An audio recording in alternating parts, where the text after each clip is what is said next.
لائیں, کہیں کہ ہمارا رب اللہ ہے, پھر اس پر جم جائیں. ان پر فرشتوں کا نزول ہوتا ہے. نہ کوئی غم کرو نہ خوف, خوشیاں مناؤ جنت کی جس کا تم سے وعدہ کیا گیا تھا. اللہ کی ربوبیت پر اطمینان جب انسان کو ہو جاتا, میرا رب اللہ ہے, ربی اللہ, انسان کے لیے نہ کوئی کھٹکا, نہ کوئی خطرہ, نہ کوئی خوف, نہ کوئی حزن. جو کچھ ہو رہا ہے کس کے اذن سے ہو رہا ہے؟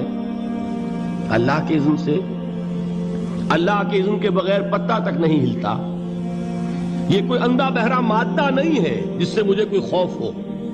اندھا بھینسا چلا آ رہا ہو اس سے تو ڈرنے کا ہر انسان کو ڈرنا چاہیے, نہ معلوم کس کو ٹکر مار دے. لیکن نہیں, اس کائنات کو چلانے والا ایک سمیع و بصیر خدا ہے.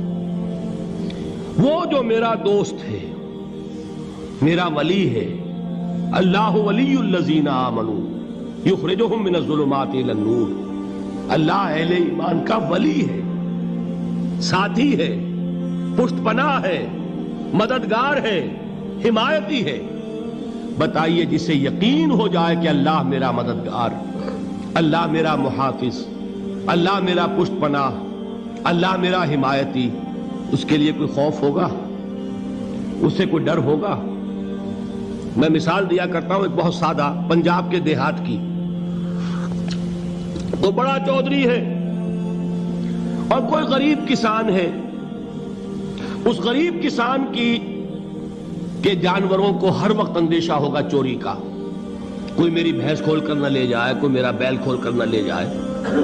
لیکن جس کے بارے میں یہ سب کو معلوم ہو کہ وہ جو بڑا چودھری ہے وہ اس کا دوست ہے, اس کی بچیا کو کوئی خوف ہوگا؟ اس کی بھینس پر کوئی ہاتھ ڈالے گا؟ اسے کوئی اندیشہ ہوگا؟ نہیں. کیوں؟ کہ وہ بڑا چودھری, بڑا اس کا یہاں کا سردار, جاگیردار, سب کو معلوم ہے وہ میرا دوست ہے, کوئی میرے خلاف اقدام نہیں کر سکتا. اس دنیا میں یہ چھوٹی سی بات اگر آپ کے دلی اطمینان اور سکون کا باعث بن سکتی ہے تو ذرا تصور کیجئے.